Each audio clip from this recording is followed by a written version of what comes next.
Tangkihul Qaul halaman 9 baris ke-3 dari atas.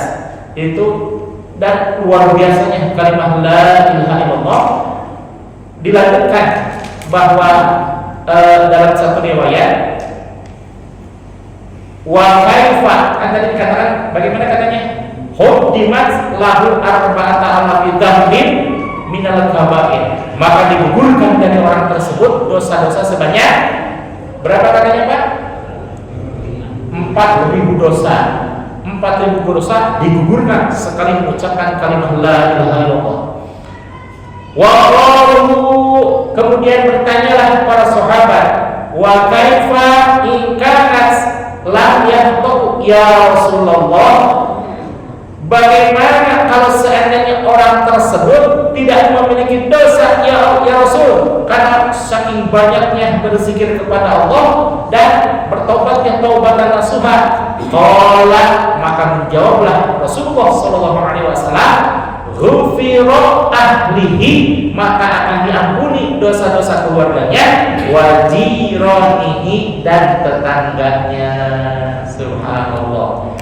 Jadi Bapak hadirin jamaah sekalian, kalau ada yang berzikir, entah itu suara lirik atau suara agak keras dengan mengucapkan la ilaha illallah, bersyukur Bapak, barangkali dosa orang tersebut sudah diampuni oleh Allah Subhanahu wa taala, tapi masih ada kuota dalam pembersihan dosanya, maka digugurkan dosa-dosa keluarganya. Dan kalau seandainya sudah habis dosa-dosa keluarganya, maka tetangganya yang senang dengan zikir tersebut, dengan alunan zikir suara tersebut, maka terkikiskan dosa-dosanya. Alhamdulillah. Nanti Bapak boleh melihat dalam Tangkihul Qaul. Ini tipisnya sama seperti ini. Tipisnya sama seperti ini, ya.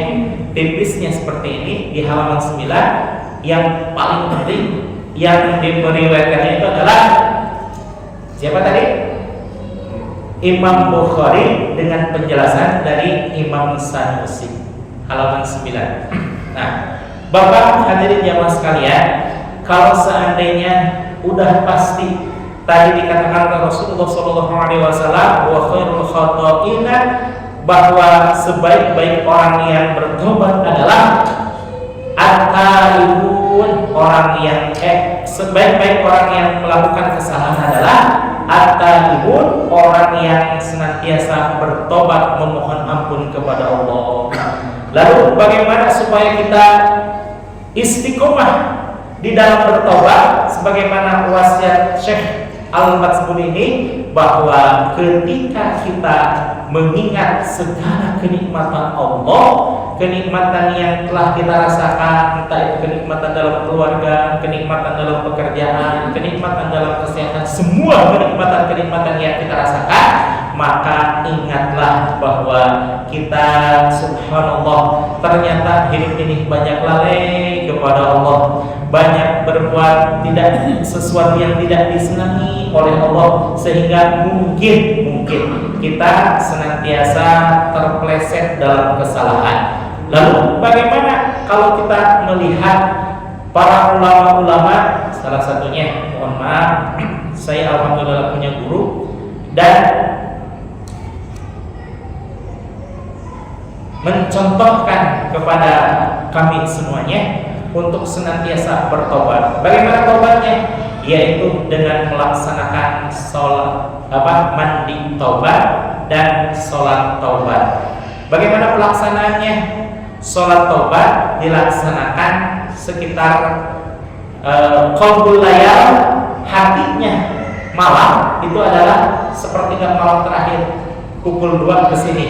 Nah, guru saya melaksanakan mandi taubat antara pukul 2 dan pukul 3. Setelah mandi terlaksanakan, lalu langsung melaksanakan sholat sunat tobat dan sholat sunat yang lainnya. Kita khusus ngebahas tentang sholat tobat aja ya, karena waktunya mepet. Nah, seandainya hari ini guru saya wafat usia 96 tahun. Hari ini beliau wafat, malamnya masih melaksanakan mandi tobat itu pun digotong karena memang sudah usia sepuh, digotong oleh para khadimnya untuk melaksanakan sholat mandi tobat. Diguyur mandinya, diguyur, dibasahin, dan ternyata subhanallah menurut penelitian bahwa mandi malam, khususnya mandi seperempat malam terakhir, itu sangat baik untuk kesehatan jantung, kesehatan paru-paru, dan kesehatan organ-organ tubuh yang lainnya. Sehingga beliau menemukan metode untuk menyembuhkan para narkotika. Saya sudah di Malaysia selama 6 bulan dan memang diutus untuk belajar ke Keizuki bagaimana metode penyembuhan narkotika.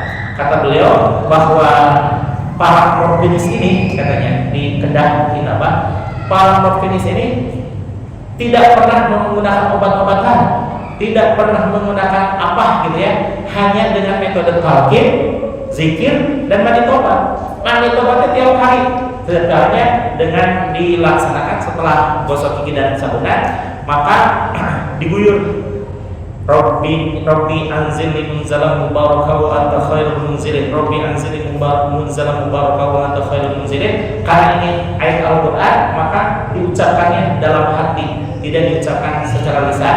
3 kali kanan, 3 kali kiri, dan 3 kali tengah. Setelah itu langsung melaksanakan sholat taubat 2 rakaat. Dan subhanallah, ketika melaksanakan itu, para morfinis sembuh dalam waktu 6 bulan. Jadi jangankan yang sembuh, yang sehat, yang sakit pun bisa sembuh dengan metode zikir, kemudian mandi tobat, dan sholat sunnah. Subhanallah. Kebetulan kakak saya dulu mau disertasi tentang narkotika.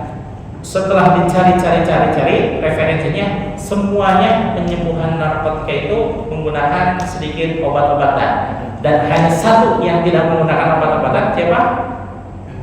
Nah, itu metode inabah tadi arrujuk, kembali kepada Allah. Inabah itu kembali kepada Allah dengan penghambaan yang lebih dari biasanya. Yang tadinya tobat hanya sekedar tobat, tapi ini kalau inabah lebih dari tobat, apa?